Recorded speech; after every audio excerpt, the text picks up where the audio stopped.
ఈ మధ్యకాలంలో కూడా చూస్తున్నాం మనం. కొన్ని ప్రక్రియలు కనిపిస్తూ ఉంటాయి, చాలా గొప్పగా కనిపిస్తాయి, చాలా మంచి ఉపదేశాలు కూడా వింటూ ఉంటాం. కానీ అవి వైదిక పరంగా ఉన్నాయా అవైదికమా అన్నది చూసుకుంటూ మనం నడుచుకోవాలి. ఆ విచక్షణ లేకపోతే మాయలో పడిపోతాం, మళ్ళీ ఎందుకు పనికిరాం. అన్నీ ఒకలాగే కనిపిస్తాయండి. వ్యాసం వ్యాసకరం వందే మునిం నారాయణం స్వయం యతః ప్రాప్త కృపా లోకా లోకా ముక్తా కలేర్గ్రహాత్ యస్య తుండాచ్యుతశ్చూతో రాజతేయం రసాత్మకః తమచ్యుత కథా కుంజే సుకూజంతం శుకం భజే. శ్రీధరం శ్రీధరం వందే శ్రీధరైకపరాయణం శ్రీధరం శ్రీధరం వందే శ్రీధరైకపరాయణం యస్యైవ శ్రీప్రసాదేన శ్రీధరేయం కృతిః కృతా. రాధా భక్తిర్హరిర్జ్ఞానం తాభ్యాం యా చ సమన్వితా తాం శ్రీ భాగవతీం గాథాం తాం శ్రీ భాగవతీం గాథాం వందే యుగళరూపిణీ. నీ పద్యావళులాలకించు చెవులు నిన్నాడు వాక్యంబులు, నీ పద్యావళులాలకించు చెవులు నిన్నాడు వాక్యంబులు, నీ పేరంబనిసేయు హస్తయుగముల్ నీ మూర్తిపై జూపులు, నీ పాదంబుల పొంత మ్రొక్కు శిరముల్ నీ సేవపై జిత్తముల్, నీపై బుద్ధులు మాకు నిమ్ముగరుణలు, నీపై బుద్ధులు మాకు నిమ్ముగరుణలు, నీరేజ పత్రేక్షణ నీరేజ పత్రేక్షణ. భాగవత మహాపురాణంలో చతుర్థ స్కంధంలో మనం 19వ అధ్యాయంలో ఉన్నాం. పృథు మహారాజు 100 అశ్వమేధ యాగాలను ఆచరించాడు. మైత్రేయ ఉవాచ అథాదీక్షత రాజా తు హయమేధశతేన సహ బ్రహ్మావర్తే మనోక్షేత్రే యత్ర ప్రాచీ సరస్వతీ తదభిప్రేత్య భగవాన్ కర్మాతిశయమాత్మనః శతక్రతుర్నమవృషే బుధో యజ్ఞమహోత్సవం యత్ర యజ్ఞపతిః సాక్షాత్ భగవాన్ హరిరీశ్వరః అన్వభూయత సర్వాత్మా సర్వలోక గురు ప్రభు. మైత్రేయుడు అన్నాడు, ఓ విదురా, బ్రహ్మావర్తము అన్నది దైవ నిర్మిత క్షేత్రమయ్యా. అక్కడ పూర్వం స్వయంభువ మనువు పెక్కు యజ్ఞములను ఆచరించి ఉన్నాడు. ఆ క్షేత్రమున సరస్వతీ నది పూర్వాభిముఖంగా ప్రవహిస్తూ ఉంటుంది. ఆ పవిత్ర ప్రదేశమునందే పృథు మహారాజు 100 అశ్వమేధ యాగములను చేయాలని దీక్ష వహించాడు. పృథు మహారాజు యొక్క యజ్ఞ మహోత్సవ దీక్షను గూర్చి ఇంద్రునకు తెలిసింది. అంతటా ఆ మహాత్ముడు మహారాజు యొక్క యజ్ఞములు పూర్తి చేయనచు అతడు తనకు మించినవాడవుతాడని ఆలోచించి సహించలేకపోయాడు. శ్రీమన్నారాయణుడు సర్వేశ్వరుడు, సర్వసమర్థుడు, సకల లోకములకు పూజ్యుడు, సర్వాంతర్యామి. యజ్ఞాధిపతి అయిన ఆ శ్రీహరి పృథు మహారాజు యొక్క యజ్ఞదీక్షకు పరితృప్తుడై ఆయనకు ప్రత్యక్షమయ్యాడు. అన్వితో బ్రహ్మ సర్వాభ్యాం లోకపాలైః సహానుగైః ఉపగీయమానో గంధర్వైర్మునిభిశ్చాప్సరోగణైః సిద్ధా విద్యాధరా దైత్యాః దానవా గుహ్యకాదయః సునందనంద ప్రముఖాః పార్షద ప్రవరాహరేః కపిలో నారదో దత్తో యోగేశాస్సనకాదయః తమన్వీయుర్భాగవతాః ఏ చ తత్సేవనోత్సుకాః. బ్రహ్మదేవుడు పరమశివుడు అనుచర సహితులైన లోకపాలురు ఆ పురుషోత్తముని అనుసరించడం మొదలుపెట్టారు. మహామునులు, గంధర్వులు, అప్సరసలు ఆ పరమ పురుషుని యశోవైభవములను కీర్తిస్తూ ఆయన వెంట నడిచారు. ఇంకను సిద్ధులు, విద్యాధరులు, దైత్యులు, దానవులు, యక్షులు, ఉండగవారు, శ్రీహరి పార్షద ప్రముఖులైన నంద సునందాదులు, భాగవతోత్తములైన కపిలుడు, నారదుడు, దత్తాత్రేయుడు, సనకాది యోగీశ్వరులు శ్రీ మహావిష్ణువును సేవించుటయందలి ఉత్సాహంతో ఆ మహానుభావుని వెంట వచ్చారు.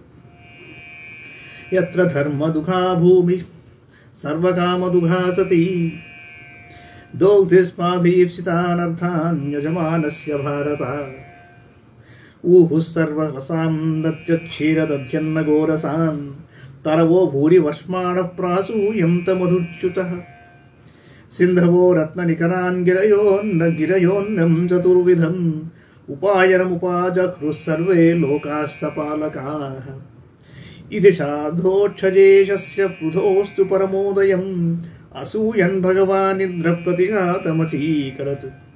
చరమేణాశ్వమేధేన యజమానే యజుష్పతిం వైన్యే యజ్ఞపశుం స్పర్ధన్నపోవాహతిరోహితః. తమత్తిర్భగవానైక్షత్వరమాణం విహాయ సా ఆముక్తమివ పాషండం యో ధర్మే ధర్మ విభ్రమః. అత్రిణా చోదితో హంతుం పృథపుత్రో మహారథః అన్మధామత సంక్రుద్ధస్తిష్ఠతిష్ఠేతి చాబ్రవీత్. ఓ విదురా, హవిర్ద్రవ్యములను ప్రసాదించునట్టిదియు సమస్త మనోరథములను ఈడేర్చునట్టిదియు అయిన భూదేవి యజ్ఞకార్యములకు యజమాని అయిన పృథుమహారాజు యొక్క అభిష్టములను అన్నింటినీ సిద్ధింపజేసింది. నదులు, చెరకు, ద్రాక్షాదుల వంటి రుచులతో కూడిన జలములను ప్రవహింపజేయుచుండెను. పెద్ద పెద్ద మ్రాణులను కలిగిన వృక్షములు తేనెను, ఫలములను పుష్కలముగా సమకూర్చెను. పచ్చని గడ్డిని మేసిన గోవులు పాలు, పెరుగు, వెన్న, నెయ్యి, మజ్జిగ వంటి పదార్థములను ప్రసాదించెను. ఈ విధంగా ఆ దేశము సస్య సమృద్ధిని పొందిందండి.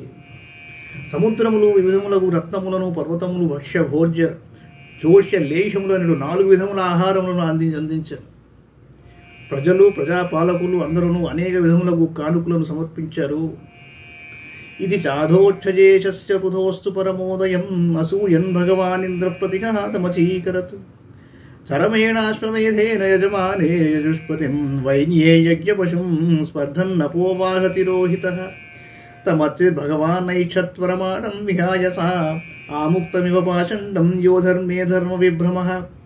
అత్రిణా చోదితో హంతుం పృథుపుత్రో మహారథః అన్మధావత సంక్రుద్ధస్తిష్ఠతిష్ఠేతి చాబ్రవీత్. పృథుమహారాజు శ్రీహరి ఎడ పరమ భక్తి తత్పరుడు. ఆ సర్వేశ్వరుని కృప వలన ఆ ప్రభువు ప్రారంభించిన యజ్ఞములు నిర్విఘ్నముగా కొనసాగుచుండెను. అందులో ఇంద్రుడు మిగుల అసూయాగ్రస్తుడయ్యాడు. కనుక అతడు ఆ యజ్ఞకార్యములకు విఘ్నమును కలిగించాలని సంకల్పించాడు. ఆ మహారాజు 100వ యజ్ఞమునందు యజ్ఞేశ్వరుడైన శ్రీ మహావిష్ణువును ఆరాధించుచుండగా అసూయాపరుడై ఇంద్రుడు అదృశ్య రూపమున యజ్ఞాశ్వమును అపహరించేశాడు. అనంతరం ఇంద్రుడు తనను ఎవ్వరూ గుర్తుపట్టకుండునట్లుగా అధర్మమును ధర్మముగా భ్రమింపజేయునట్టి పాషండ కవచమును ఆత్మరక్షణకై ధరించి యజ్ఞాశ్వముతో సహా ఆకాశమున పారిపోతున్నట్టు. అధర్మమును ధర్మంగా కనిపించేటట్లుగా ధర్మంలా కనిపించాలని చెప్పేసి కవచంగా పెట్టుకుని బయలుదేరాడు. ఆయనను అత్రి మహాముని చూసి అతనిని సంహరించుటకి మహారథుడైన పృథుమహారాజు కుమారుణ్ణి ప్రేరేపించాడు. వెంటనే పృథుసుతుడు, ఒరే నిలువు అన్నట్ట.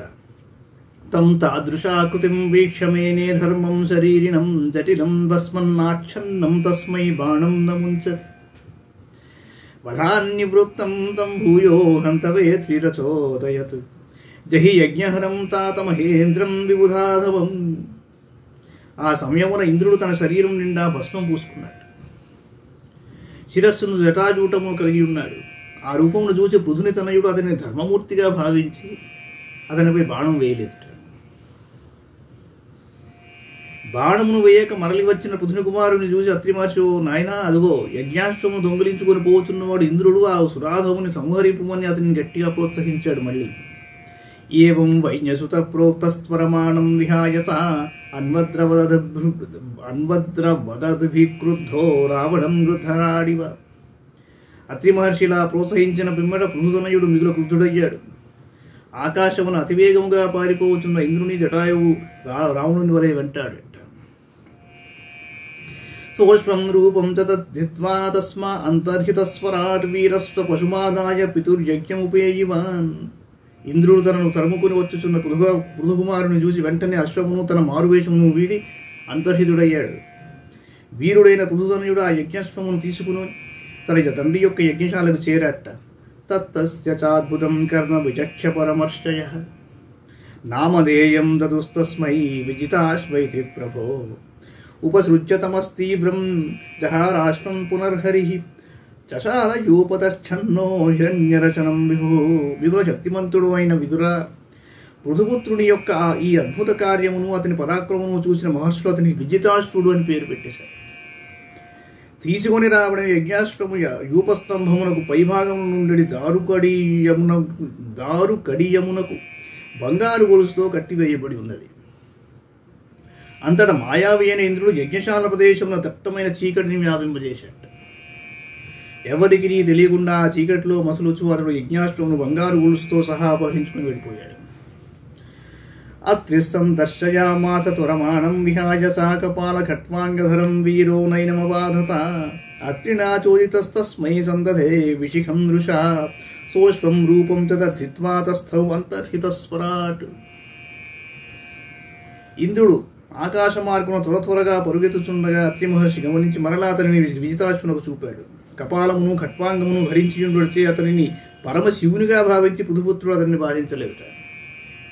కానీ అత్రి మహర్షి తిరిగి గట్టిగా ప్రోత్సహించిన తరువాత పృథుపుత్రుడు క్రోధావేశపురై అతని మీద బాణమును ఎక్కుపెట్టాడు. అంతటా దేవేంద్రుడు అశ్వమును తన మారురూపమును తెగించి అదృష్టుడై అక్కడే నిలబడ్డాడు.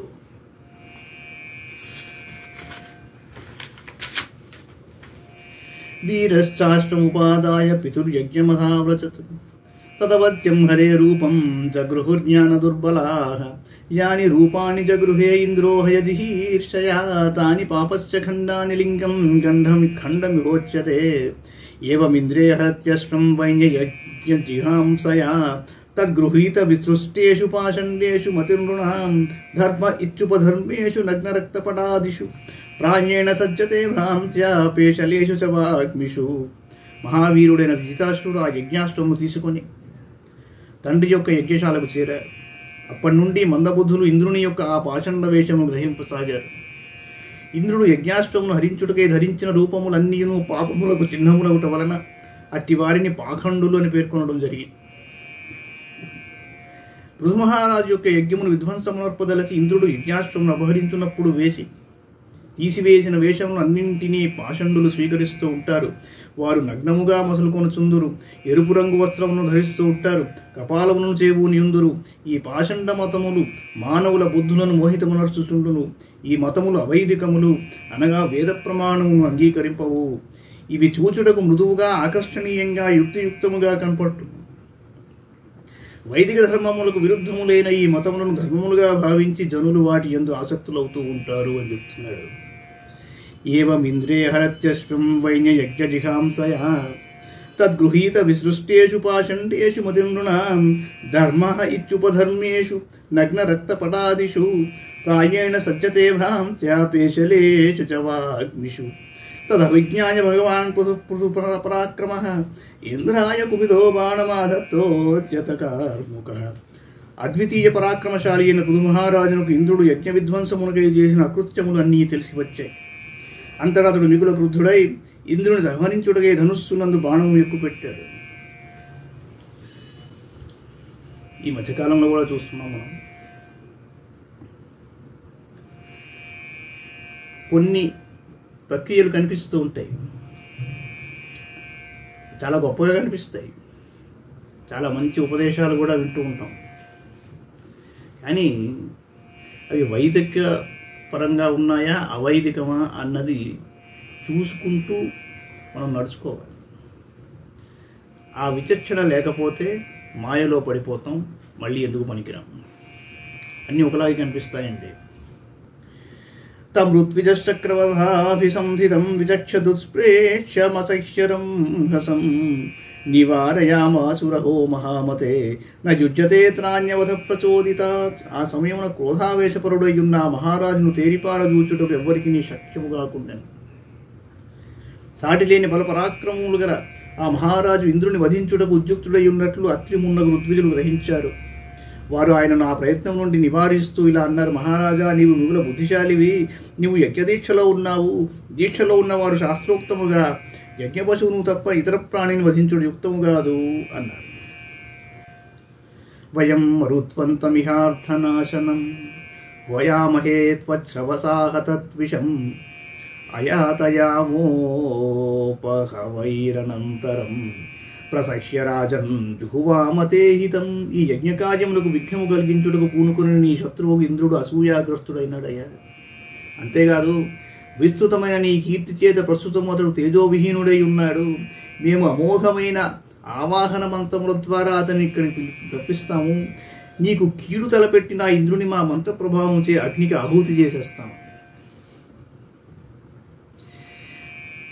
ఇత్యామన్యక్రతుపతిం విదురాస్యత్విజోరుషా సృగ్గస్తాం జుహ్వతోభ్యేత్య స్వయంభూ ప్రత్యషేధత.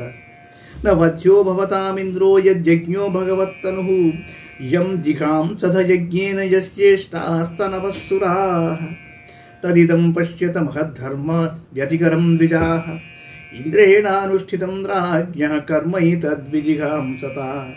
పృథుకీర్తేః పృథోర్భూయాత్తర్ష్యే కోనశతక్రతుః అలం తే గతుభిస్విష్టైర్యద్భవాం మోక్షధర్మవిత్ నైవాత్మనే మహేంద్రాయ రోషమాహర్తుమర్హసి ఉభావపి భద్రం తే ఉత్తమ శ్లోక విగ్రహౌ. ఓ విదురా, యజ్ఞ యజమాని అయిన పృథుమహారాజునకిట్లు విన్నవించిన పిదప ఋత్విజులు కోపంతో మంత్రపూర్వకంగా ఇంద్రుని ఆహ్వానించారు. పిమ్మట వారు సుక్కు సోముల ద్వారా ఆహుతులను సమర్పించుటకు సన్నద్ధులైనారు. అప్పుడే బ్రహ్మదేవుడు అక్కడికి వచ్చేసి వారి ప్రయత్నములను ఆపాడు. ఋత్విజులారా, మీరు ఇంద్రుని వధింపదగదు. ఏలైన యజ్ఞమనగా ఇంద్రుడే. అతడు భగవంతుని ప్రతినిధి. యజ్ఞము ద్వారా మీరు ఆరాధించుచున్న ఈ దేవతలు అందరూ ఇంద్రుని అంగములే. అట్టి ఇంద్రుని మీరు చంపగోరుచున్నారు. ఈ ఎంతవరకు సమంజసం అన్నాడు. ఓ బ్రాహ్మణోత్తములారా, పృథుమహారాజు చేయుచున్న యజ్ఞమునకు విఘ్నమును కలిగించుటగా ఇంద్రుడు చేసిన పని పాషండ కృత్యము. అది పూర్తిగా ధర్మము నశింపజేయునట్టిది కనుక ముందుగా మీరు సంగతిని గమనించండి. ఆ ఇంద్రుని వ్యతిరేకించుటను మానుకోండి. ఎందుచేత అంటే అతడు మరింతగా పాషండ మతమును వ్యాపింపజేయగలడు.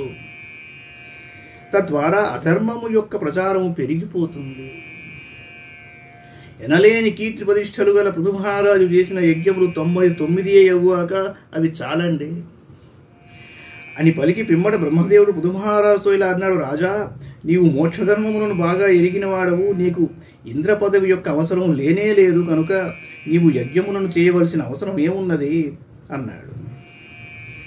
రాజా, నీవును ఇంద్రుడును శ్రీహరి అంశలే కనుక నీ స్వరూపమే అయిన ఈ ఇంద్రుని ఎడ కినుక వహించుట తగదు. నీకు శుభముగాక అన్నాడు. మాస్మిన్ మహారాజ కృతాస్మ చింతాం నిశామయాస్మద్వచ ఆదృతాత్మా యధ్యాయతో దైవగతం ను కర్తుం మనోతిరుష్టం విశతే తమోంధం. చాలా ఎక్కువగా గుర్తుపెట్టుకోవలసిన శ్లోకాల్లో ఒకటి. యధ్యాయతో దైవహతం ను కర్తుం మనోతిరుష్టం విశతే తమోంధం. ఓ మహారాజా, ఈ యజ్ఞ విఘ్న విషయమున నీవు ఏమాత్రమూ చింతింపవలదు. నీవు నా మాటను సాదరంగా విను. దైవికముగా విఘ్నము ఎదురైనప్పుడు అదే పనిగా దానిని గూర్చి ఆలోచించుచున్న వాని మనస్సు మిగుల కోపమునకు లోనవుతుంది. దైవము కొన్ని పనులను ఆపేస్తూ ఉంటుంది, విఘ్నం కలుగజేస్తూ ఉంటుంది. వాటి గురించి ఎక్కువగా ఆలోచిస్తుంటే లోపల నుంచి కోపం వస్తూ ఉంటుంది. ఆ కోపం అన్నది మోహానికి దారితీస్తుంది. అప్పుడు అతడు మోహపరవశుడై అశాంతిని పొందుతాడు. కాబట్టి దైవం గనక విఘ్నాలని కలుగజేస్తోంది అని నీకు అర్థమైన తరువాత నువ్వు కోపాన్ని తెప్పించాలి. క్రతుర్విరమతామేష దేవేషు దురవగ్రహ ధర్మ వ్యతికరో యత్ర పాషండైరింద్ర నిర్మితై. ఏభిరింద్రోపసంసృష్టైః పాషండైర్హారిభిర్జనం హ్రియమాణం విచక్ష్వైనం యస్తే యజ్ఞధ్రుగస్వముట్ భవాన్ పరిత్రాతుమిహావతీర్ణో ధర్మం జనానాం సమయానురూపం వేనాపచారాదవలుప్తమజ్జతద్దేహతో విష్ణుకళా శివైన్య సత్వం విమృశ్యాస్య భవం ప్రజాపతే సంకల్పనం విశ్వసృజాం పిపీబ్రూహి ఐద్రీం చ మాయాముపధర్మమాతరం ప్రచండ పాచండ పథం ప్రభోజహి. ఈ యజ్ఞమును ఇక విరమించండి అన్నాడు. దేవతలందరూ మిగుల దురాగ్రహులు అనగా అంతులేని పట్టుదల గలవారు, ఇంద్రునిచే సృష్టింపబడిన పాషండులు ఇట్లు ధర్మ వ్యతిరేక కార్యములకు ఒడిగట్టారు. మహారాజా, యజ్ఞాశ్వమును దొంగిలించి నీ యజ్ఞమునకు విఘ్నము కలిగించుటకు పూనుకొనిన వాడు ఇంద్రుడే. అతనిచే సృష్టింపబడిన వారే ఈ పాషండులు. వీరు తమ తీయని మాటల చేత జనులను ఆకట్టుకొనుచున్నారు. ఆ పాషండుల మాటల ఉచ్చులలో పడిన ఈ జనులను చూడు మహారాజా. నీవు సాక్షాత్తు విష్ణువంశ సంభూతుడవు. వేణుని దురాచారము వలన జనుల యొక్క వర్ణాశ్రమ ధర్మములు లుప్తములైపోవచుండెను.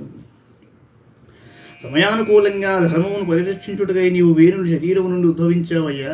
ఓ నృపాల, నీవు సాక్షాత్తుగా భగవదవతార పురుషుడవు.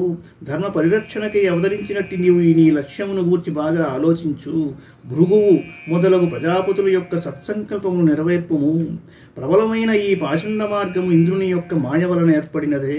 ఇది అధర్మములకు తల్లి వంటిది. కనుక ఈ పాషండ మార్గమును రూపుమాపుము. చాలా ఆలోచించవలసిన విషయం. ప్రస్తుతం మనం చాలా చోట్ల చూస్తున్నాం. ధర్మమే అనిపిస్తూ ఉంటుంది ప్రతి చోట. ఇది కూడా దైవ కార్యమే అనిపిస్తూ ఉంటుంది. చాలామంది చెబుతూ ఉంటారు, గొప్ప గొప్ప సాధు స్వభావం చూపించేస్తూ ఉంటారు అందరూ. అదంతా మంచిదే కదా అనిపిస్తూ ఉంటుంది. అది ప్రబలం అవ్వడం మంచిది కాదు. ఎవరైతే వైదిక మార్గంలో వెళుతూ ఉంటారో వాళ్ళు అవి పెరగకుండా చూసేందుకోసం వాళ్ళు సంయమనం పాటించి వాళ్ళ మార్గాన్ని ఇంకాస్త ప్రబలం చేసుకుంటూ ఉండాలన్నమాట. చాలా గొప్ప విషయం ఇది. ఈరోజు చుట్టూతా కనిపిస్తున్న ఈ ప్రక్రియలన్నీ కూడా ఇది చదివితే అర్థమవుతాయి. మైత్రేయోవాచ ఇత్థం సలోక గురునా సమాదిష్టో విశాంపతి తథా చ కృత్వా వాత్సల్యం మఘోనాపి చ సందధే కృతావభృతస్నానాయ పృథవే భూరి కర్మణే వనాందదుస్తే వరదాయే తద్బర్హిషి తర్పితా విప్రాహ సత్యాశిషస్తుష్టాః శ్రద్ధయా లబ్ధదక్షిణాః ఆశిషో యుజుక్షత్తరాదిరాజాయ సత్కృతాః త్వయా హూతా మహాబాహో సర్వ ఏవ సమాగతాః పూజితా దానమానాభ్యాం పితృదేవర్షి మానవాః. విదురా, లోకగురువైన బ్రహ్మదేవుని యొక్క ఆదేశానుసారం సర్వసమర్థుడైన పృథుమహారాజు యజ్ఞ సంకల్పమును విరమించాడు. అంతేగాక ప్రభువు ఇంద్రునితో సఖ్యమును ఏర్పరచుకుని సంధి చేసుకున్నాడు.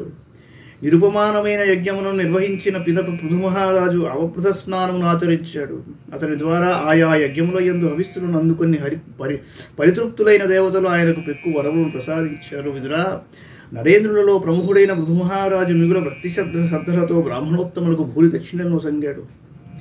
ఆయన చేసిన సత్కారములకు వారెంతయు సంతుష్టులై ఆ ప్రభువునకు అమోఘమైన ఆశీస్సులు ఇచ్చారు.